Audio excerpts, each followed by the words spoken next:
Judicial. 5 de febrero, marzo, abril, mayo, junio, julio, agosto y lo que va de septiembre. Más de 7 meses han transcurrido. Se ha dado el mayor debate nacional en la historia contemporánea de México sobre esta iniciativa, entre otras, de reforma al Poder Judicial. Se han escuchado todas las voces, en todos los lugares de la patria, en todos los foros, en todos los tonos, en lo legal, en lo político, en lo teórico, en lo histórico.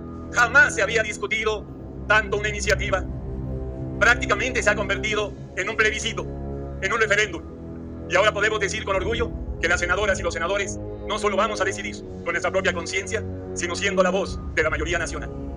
El contenido central de esta reforma, sin duda, es la elección popular de jueces, magistrados y ministros. Y le informo al pueblo de México que encontramos haciendo una indagación histórica una joya. Tengo en mis manos el discurso de aceptación de la candidatura a la presidencia de la República de José Vasconcelos. Lo dio el 5 de julio de 1929. Voy a leer el párrafo central porque es maravilloso. Secretario del Partido Verde Ecologista de México, el senador Luis Alfonso Silva Romo. El grupo parlamentario del Partido Revolucionario Institucional, la senadora Carolina Villano Austria. El grupo parlamentario de Acción Nacional, el senador Ricardo Anaya Cortés. Y del grupo parlamentario de Morena, el senador Óscar Candón Cetina, hasta por 10 minutos. Y les insisto, por favor, respeten el tiempo que se les ha otorgado. Solicito a servicios parlamentarios que funcionen ya los cronómetros. Senador, ¿para qué efectos? Estamos ya en los posicionamientos. Vamos a empezar. Presidenta, solamente para solicitar a la secretaria que lea el artículo 114, numeral 1 y numeral 2. Adelante, secretaria, están solicitando la lectura de ¿del reglamento? El reglamento del Senado. Doy lectura, senadora presidenta, al artículo 114, numeral 2 del reglamento del Senado de la República. Artículo 114, numeral 2. A falta de norma expresa en lo procedente, son aplicables a las comisiones las reglas establecidas para el Pleno. Es cuanto. Muy bien. Corresponde, al capítulo de las comisiones. Y es un tema que ya se discutió, senador. Ya se discutió aquí. No se ha discutido, presidenta. Luego, entonces, la solicitud que hace el grupo parlamentario del PRI de someter la moción de suspensión al Pleno, toda vez que existen suspensiones definitivas, lo que le estamos solicitando es que antes de iniciar la discusión se someta a esta moción de suspensión al Pleno de las Comisiones Unidas, presidenta. Senadora Sacil, gracias, senador.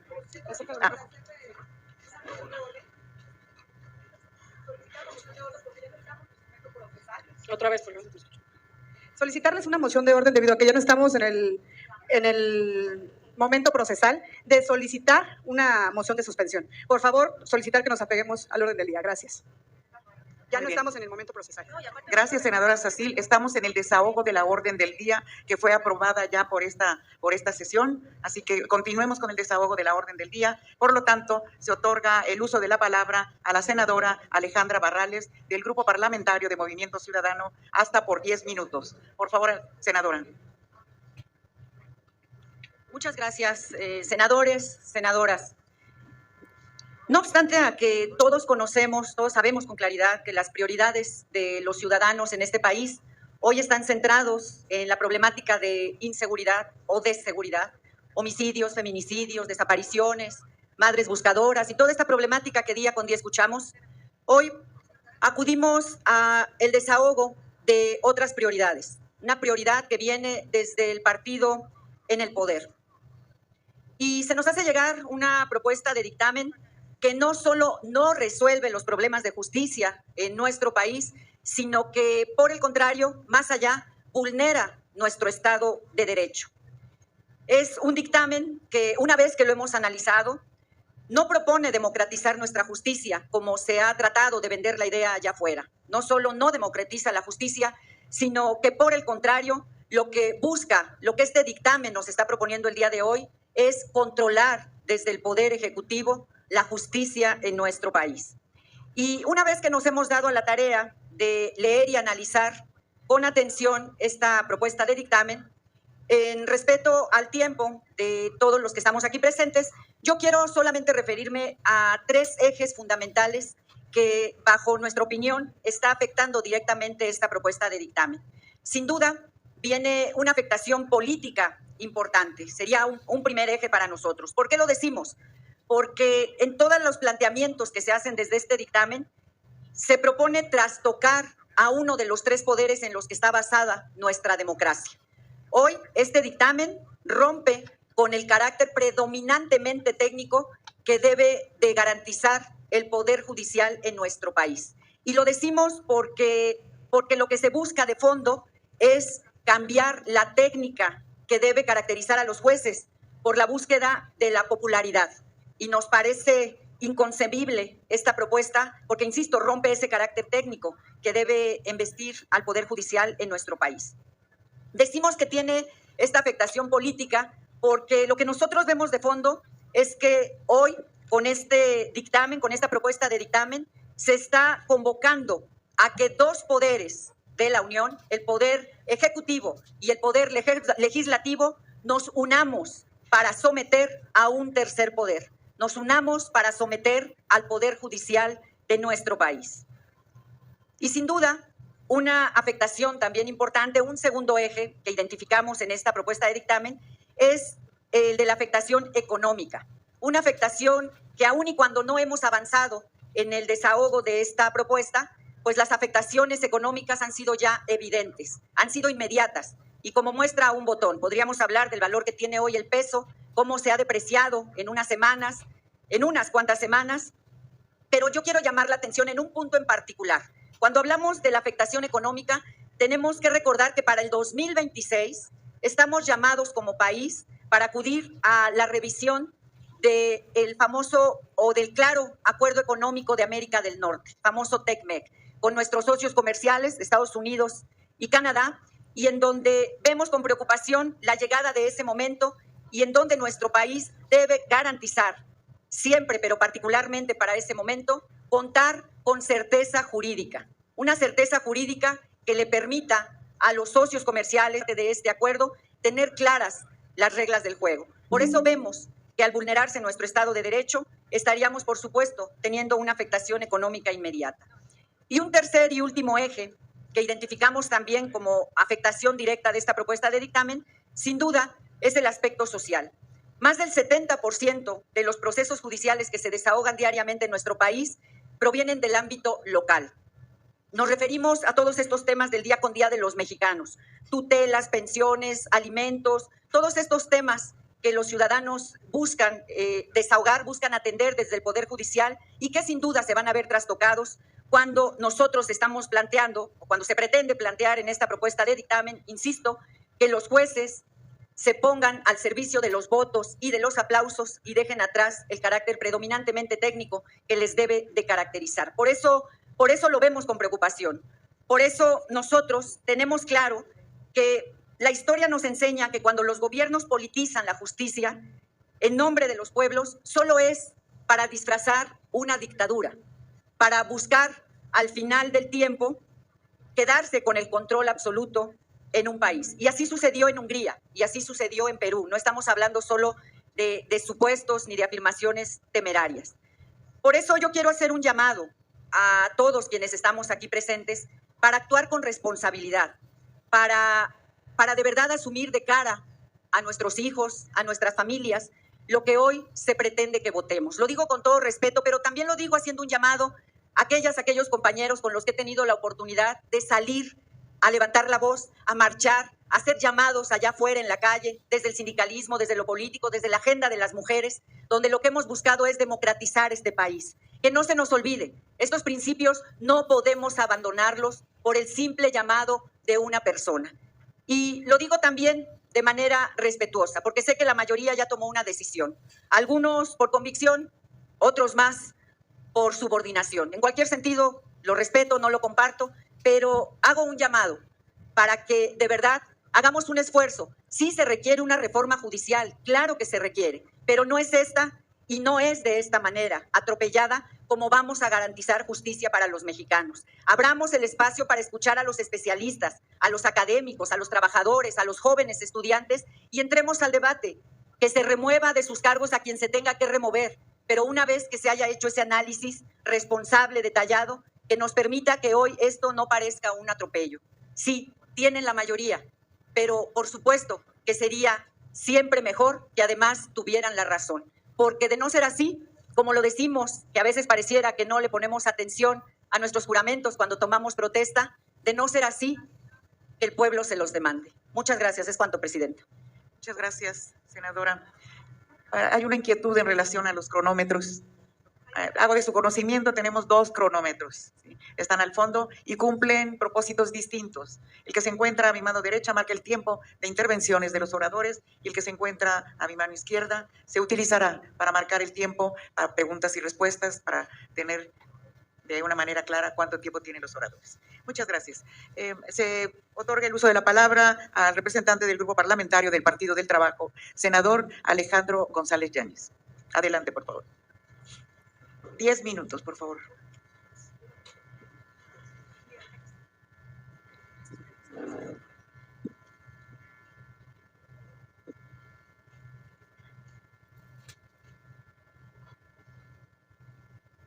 Con la venia de la senadora presidenta Ernestina Godoy, senadoras y senadores constituyentes de la República, pueblo de México.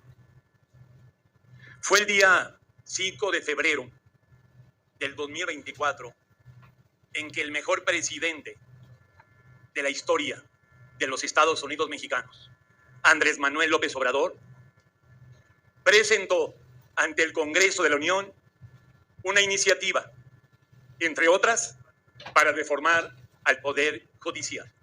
5 de febrero, marzo, abril, mayo, junio, julio, agosto y lo que va de septiembre. Más de 7 meses han transcurrido. Se ha dado el mayor debate nacional en la historia contemporánea de México sobre esta iniciativa, entre otras, de reforma al Poder Judicial. Se han escuchado todas las voces, en todos los lugares de la patria, en todos los foros, en todos los tonos, en lo legal, en lo político, en lo teórico, en lo histórico. Jamás se había discutido tanto una iniciativa. Prácticamente se ha convertido en un plebiscito, en un referéndum. Y ahora podemos decir con orgullo que las senadoras y los senadores no solo vamos a decidir con nuestra propia conciencia, sino siendo la voz de la mayoría nacional. El contenido central de esta reforma, sin duda, es la elección popular de jueces, magistrados y ministros. Y le informo al pueblo de México que encontramos haciendo una indagación histórica, una joya. Tengo en mis manos el discurso de aceptación de la candidatura a la presidencia de la República de José Vasconcelos. Lo dio el 5 de julio de 1929. Voy a leer el párrafo central porque es maravilloso. El Poder Judicial, que en ciertos breves momentos de nuestra historia ha podido llegar a la más alta majestad, deberá ser creado como al triunfo de la reforma mediante la elección popular de jueces y magistrados. De esta manera, la Corte quedará integrada ya no por personajes más o menos estimables, pero blandos delante de las imposiciones gubernamentales, sino con algunos de aquellos varones que nunca han faltado en la provincia o en el centro, voluntades rectas que prefieren la oscuridad al brillo falso de la librea de los cortesanos, jueces escogidos por la opinión pública. Siempre serán mejores que los mejores jueces elegidos por cualquiera de los otros poderes, ya sea el legislativo, ya sea el ejecutivo. En este particular, aconsejo, por lo mismo, un retorno limpio a la teoría constitucional de la independencia de los poderes. Es una bendición. No solo eso, seguimos con la indagación y encontramos en este libro de John Schirius, José Vasconcelos y la Cruzada del 29, que se refiere claramente a la lucha de Vasconcelos. Pero, y agradezco que están junto a mí integrantes de la bancada azul, porque les muestro este libro. Se llama La congruencia histórica del Partido Acción Nacional, escrito por Juan José Rodríguez Prats. Juan José Rodríguez Prats les recuerda a los panistas que deben de sujetarse y someterse a la congruencia histórica. Pasa que cuando Vasconcelos era el candidato a la presidencia, el organizador de su financiamiento era ni más ni menos que Manuel Gómez Morín. Eran equipo. 10 años después, es Manuel Gómez Morín quien funda el Partido Acción Nacional en 1939. Y Prat les recomienda a los panistas que tienen como figura central en la fundación de su partido a Manuel Gómez Morín, que sean leales a los antecedentes del PAN y entre ellos al vasconcelismo. Y Prat va más allá y resulta que también cita ese párrafo del discurso histórico de José Vasconcelos. Por lo tanto, suplico su benevolencia para leerlo rápidamente de nuevo, pero ahora en el libro de la congruencia histórica de Acción Nacional, al que apela su ideólogo Juan José Rodríguez Prats.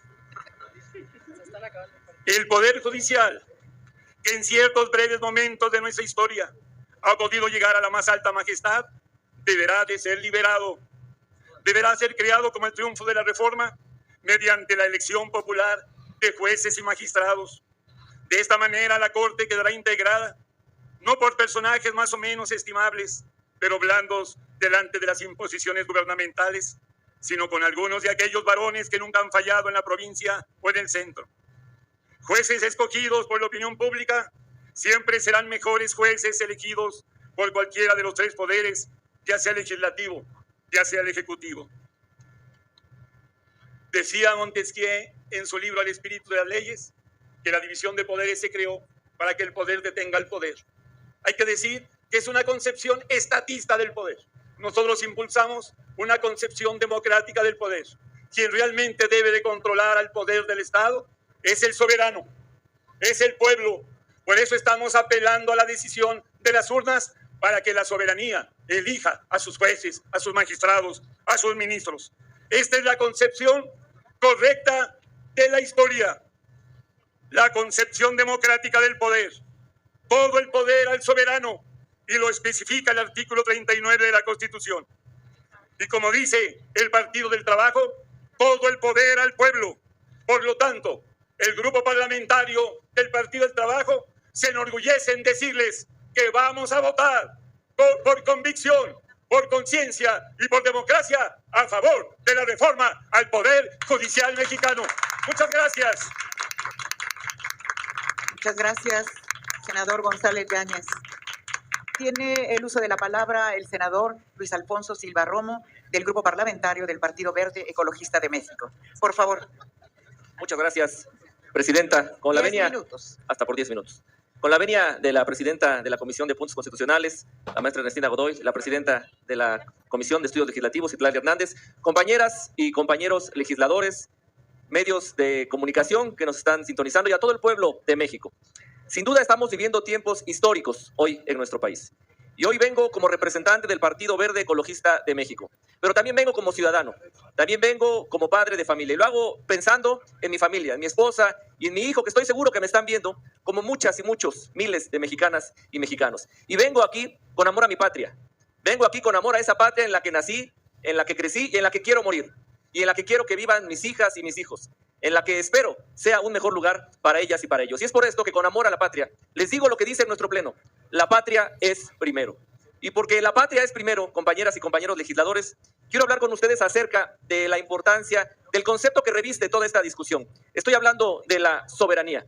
En 1813, muy probablemente en Oaxaca, mi estado, se comenzó a pergeñar, se empezó a redactar este documento fundacional de nuestra nación, Los Sentimientos de la Nación, por José María Morelos y Pavón, ahí en el Zócalo de Oaxaca.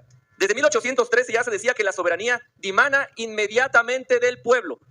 Este mismo concepto que se mantiene en la Constitución del 24, que permanece en la Constitución del 57 y que sin lugar a dudas está en la Constitución del 17, establece con claridad que la soberanía nacional reside esencial y originariamente en el pueblo. Todo poder público dimana del pueblo y se instituye para beneficio de este. El pueblo tiene en todo tiempo el inalienable derecho de alterar o modificar la forma de su gobierno. Ahora bien, la soberanía nacional tiene dos aspectos claros. El aspecto exterior, que es la autodeterminación del pueblo mexicano con respecto a potencias extranjeras y hoy, inclusive con respecto a empresas transnacionales extranjeras, y el aspecto interior, que habla precisamente de que el poder público se instituye únicamente para beneficio del pueblo. En el año 2018, el pueblo de México decidió comenzar esta cuarta transformación y se democratizó así el poder ejecutivo, llegando a la presidencia el presidente Andrés Manuel López Obrador. Pero también decidió darle la mayoría legislativa a este gran movimiento. Podemos decir entonces que desde el año 2018 comenzó a democratizarse el poder ejecutivo, el poder legislativo. Pero el gran pendiente, compañeras y compañeros legisladores, es sin duda el poder judicial. ¿O pueden ustedes asegurar que el artículo 17 que garantiza la justicia pronta y expedita es hoy una realidad? Creo que la respuesta es obvia y no podemos. Esta misma voluntad popular decidió este mismo año, en el 2 de junio, volver a darle la mayoría y la confianza a la doctora Claudia Sheinbaum Pardo en el Poder Ejecutivo. Decidió darle otra vez la mayoría a este gran movimiento, esta coalición de Morena, el Partido del Trabajo y el Partido Verde en ambas cámaras. Y es por ello que podemos hablar que es turno de que comience a democratizarse, comience a trabajar en beneficio del pueblo el Poder Judicial. Y es por ello que creo pertinente que se aclaren diversos aspectos de esta reforma al Poder Judicial. Esta reforma planteada por el presidente Andrés Manuel López Obrador el 5 de febrero pasado, ¿sí?, el día de la Constitución, fortalece el Estado democrático mexicano, así como la participación ciudadana, al garantizarse que la elección de las y los titulares de los órganos jurisdiccionales federales y locales se haga mediante voto popular. Moderniza el sistema judicial mexicano y garantiza la impartición de justicia pronta y expedita. Combate a la corrupción, impunidad, nepotismo y negligencia del Poder Judicial. Asegura la adecuada profesionalización, capacitación, formación y desempeño de las autoridades judiciales a fin de garantizar el derecho de acceso a la justicia a las y a los mexicanos. Evita el dispendio de recursos públicos asignados al Poder Judicial y prevé su administración bajo criterios de austeridad y responsabilidad. Democratiza al Poder Judicial, dotándolo de certidumbre y legitimidad a través de la elección popular de sus integrantes, recuperando la confianza de la ciudadanía en el sistema judicial mexicano y sus decisiones. ¿Por qué creer que el pueblo es ignorante? ¿Por qué creer que el pueblo no puede decidir quiénes van a ser sus juzgadoras y sus juzgadores? Si el pueblo ya eligió, y ahora por 2 ocasiones, a titulares del Poder Ejecutivo, soberanistas, titulares del Poder Ejecutivo que van a trabajar por el bien del pueblo, si el pueblo ya eligió en estas 2 legislaturas representantes que están cambiando, ¿por qué creer que no pueden elegir a juezas y a jueces? Impulsa la adecuada transparencia y rendición de cuentas del Poder Judicial, lo cual contribuye al fortalecimiento del escrutinio público de los 3 poderes del Estado. Fomenta que la impartición de justicia se haga desde una perspectiva social y bienestar, sin la influencia de grupos políticos y económicos. Se dice que llaman al diálogo, que no ha habido diálogo. Como ya lo dijo el compañero del PT que me antecedió la palabra, son más de 6 meses que esta iniciativa se ha dialogado. Anoto. Ha habido desde el 21 de febrero 5 diálogos organizados por la Cámara de Origen, 5 diálogos por la Junta de Coordinación Política de la Cámara de Diputados, 5 diálogos regionales. Aquí se encuentra el compañero Nacho Mier, quien fue presidente de esa junta, quien estuvo a cargo de la organización de esos diálogos. 32 diálogos estatales. Y dentro del eje de justicia, de julio para acá, 3 foros del eje de justicia y de julio para acá, 9 diálogos nacionales. Si una reforma, si una iniciativa se ha discutido, se ha dialogado, se ha socializado, compañeras y compañeros legisladores, es esta. En lo personal, yo he consultado en decenas de asambleas en los pueblos y comunidades de Oaxaca en la pertinencia de esta iniciativa. Y yo sé que tal vez a los grandes potentados, a los grupos de interés, no les puede interesar lo que opine una pequeña comunidad indígena de Oaxaca. Pero todavía ayer tuve la oportunidad en Nuxiño y en San Juan Tamazola de preguntarle al pueblo de Oaxaca qué opinaban de esta iniciativa. De manera unánime, la gente dice que sí, porque la gente quiere participar de lo público. Del lado de los adversarios que tenemos hoy, solamente ha habido aquellas personas que se ponen al cambio, solamente hemos tenido lawfare o una guerra legaloide, ha habido algunas sentencias de jueces de distrito